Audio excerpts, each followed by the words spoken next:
بسم اللہ الرحمن الرحیم۔ آج ہم شروع کرتے ہیں ترجمہ سورۃ آل عمران کا آیت نمبر 156 سے۔ اے لوگو جو ایمان لائے ہو، کافروں کی سی باتیں نہ کرو، جن کے عزیز و اقارب اگر کبھی سفر پر جاتے ہیں یا جنگ میں شریک ہوتے ہیں اور وہاں کسی حادثہ سے دوچار ہو جاتے ہیں تو وہ کہتے ہیں کہ اگر وہ ہمارے پاس ہوتے تو نہ مارے جاتے اور نہ قتل ہوتے۔ اللہ اس قسم کی باتوں کو ان کے دلوں میں حسرت کا سبب بنا دیتا ہے، ورنہ دراصل مارنے اور زندہ رکھنے والا تو اللہ ہی ہے اور تمہاری تمام حرکات پر وہی نگران ہے۔ اگر تم اللہ کی راہ میں مارے جاؤ یا مر جاؤ تو اللہ کی جو رحمت اور بخشش تمہارے حصہ میں آئے گی وہ ان ساری چیزوں سے زیادہ بہتر ہے جنہیں یہ لوگ جمع کرتے ہیں، اور خواہ تم مرو یا مارے جاؤ، بہرحال تم سب کو سمٹ کر جانا ہے اللہ ہی کی طرف۔ اے پیغمبر، یہ اللہ کی بڑی رحمت ہے کہ تم ان لوگوں کے لیے بہت نرم مزاج واقع ہوئے ہو، ورنہ اگر کہیں تم تند خو اور سنگ دل ہوتے تو یہ سب تمہارے گرد و پیش سے چھٹ جاتے۔ ان کے قصور معاف کر دو، ان کے حق میں دعائے مغفرت کرو اور دین کے کام میں ان کو بھی شریک مشورہ رکھو۔ پھر جب تمہارا عزم کسی رائے پر مضبوط ہو جائے تو اللہ پر بھروسہ کرو۔ اللہ کو وہ لوگ پسند ہیں جو اسی کے بھروسے پر کام کرتے ہیں۔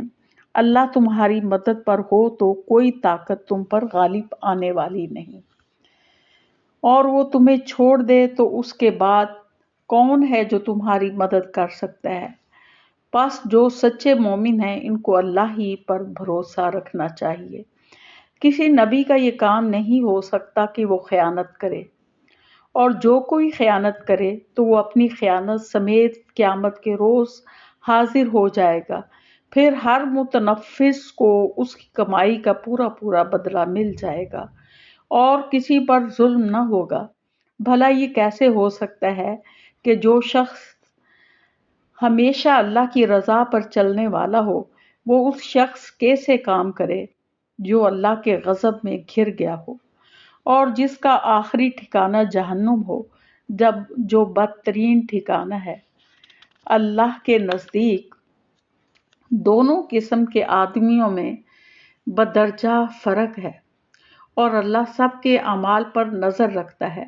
در حقیقت اہل ایمان پر تو اللہ نے بہت بڑا احسان کیا ہے کہ ان کے درمیان خود انہی میں سے ایک ایسا پیغمبر اٹھایا جو اس کی آیات انہیں سناتا ہے، ان کی زندگیوں کو سنوارتا ہے اور ان کو کتاب اور دانائی کی تعلیم دیتا ہے۔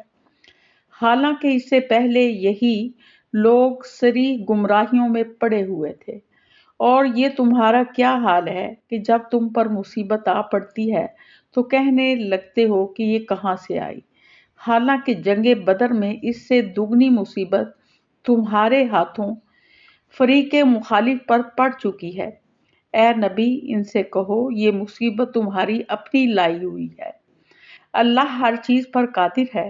جو نقصان لڑائی کے دن تمہیں پہنچا وہ اللہ کے اذن سے تھا، اور اس لیے تھا کہ اللہ دیکھ لے کہ تم میں سے مومن کون ہے اور منافق کون۔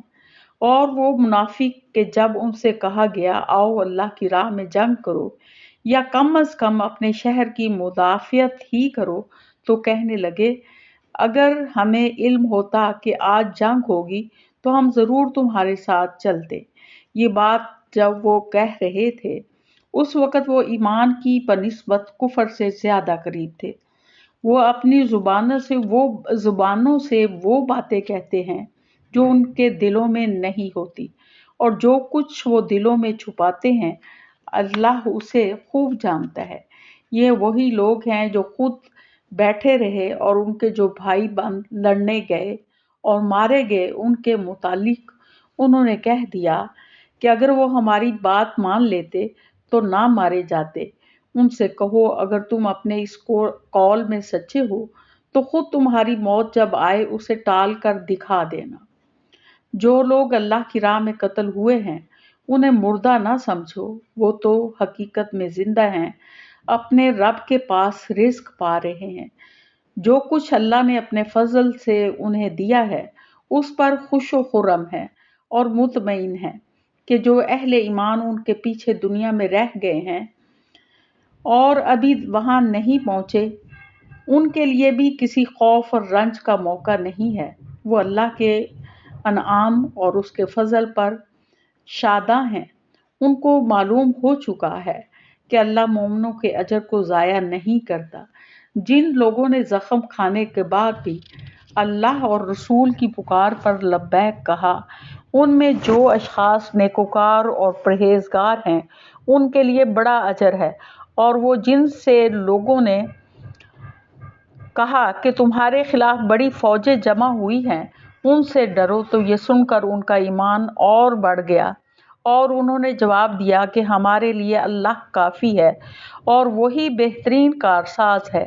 آخر کار وہ اللہ تعالیٰ کی نعمت اور فضل کے ساتھ پلٹ آئے، ان کو کسی قسم کا ضرر بھی نہ پہنچا اور اللہ کی رضا پر چلنے کا شرف بھی انہیں حاصل ہو گیا۔ اللہ بڑا فضل فرمانے والا ہے۔ اب تمہیں معلوم ہو گیا ہے کہ وہ دراصل شیطان تھا جو اپنے دوستوں سے خام خواہ ڈرا رہا تھا۔ لہٰذا آئندہ تم انسانوں سے نہ ڈرنا، مجھ سے ڈرنا اگر تم حقیقت میں صاحب ایمان ہو۔ تو ان آیات میں وہ بتایا گیا کہ منافقین کے بارے میں ذکر ہے کہ ان لوگوں نے اپنے ساتھیوں، خود بھی نہیں گئے تھے اور اپنے ساتھیوں سے بھی کہا تھا کہ تم نہ جانا ورنہ مارے جاؤ گے۔ تو جب ان کا نقصان ہو گیا تو کہتے کہ اگر وہ ہمارے مشورے پر چلتے تو آج مارے نہ جاتے۔ تو حالانکہ یہاں بتایا جا رہا ہے کہ زندگی اور موت جو ہے وہ صرف اللہ کے ہاتھ میں ہے۔ اگر وہ میدان جنگ میں نہ جاتے تو جو ان کی موت کا وقت لکھا ہوگا اور جو جگہ لکھی ہوئی وہ اس جگہ پر خود پہنچ جاتے۔ تو موت جو ہے وہ کسی سے ٹل کر نہیں ٹلتی، تو انسان کو اپنا ایمان جو ہے وہ اللہ پر مضبوط رکھنا چاہیے کہ اللہ ہی مارنے والا ہے اور اللہ ہی زندہ رکھنے والا ہے، اور جو نقصان مسلمانوں کو پہنچا تھا وہ ان کے اپنی طرف سے پہنچا تھا، کیونکہ انہیں وہ چیز نظر آ گئی تھی جس کی وہ محبت رکھتے تھے، یعنی مال غنیمت کی طرف لپک پڑے تھے، تو اس کی وجہ سے انہیں نقصان پہنچا۔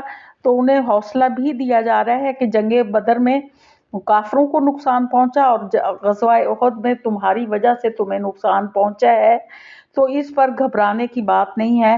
لیکن جو مارے گئے ہیں اللہ کی راہ میں تو ان کو مردہ نہ کہو بلکہ وہ زندہ ہیں اور اللہ کے ہاں رزق پا رہے ہیں، اور اس کے بعد جو بھی آنے والے ہیں ان کے بارے میں بھی وہ کسی قسم کا خوف نہیں رکھتے، وہ بھی اللہ تعالیٰ کے انعامات کے مستحق ہوں گے۔ تو جانی ہے، چاہے انسان کا موت کا وقت جو ہے وہ مقرر ہے، فکس ہے، تو اگر اللہ کی راہ میں لڑتے ہوئے مارے جائیں گے تو انعامات حاصل ہوں گے، اور اگر ویسے ہی مر گئے کس دنیاوی محبت میں، دنیاوی چیزوں کے پیچھے، تو پھر بھی موت تو آنی ہے، وہ ٹل نہیں سکتی۔ تو اللہ تعالیٰ کے ہاتھ میں ہے یہ سب کچھ، لہٰذا ایک جو مومن ہے اس کو صرف اللہ سے ڈرنا چاہیے، اور یہ شیطان اس طرح کے باتیں جو ہے انسان کے دل میں ڈالتا ہے کہ اگر وہ ایسا نہ کرتا تو ایسا نہ ہوتا، اگر وہ وہاں نہ جاتا تو نہ مرتا۔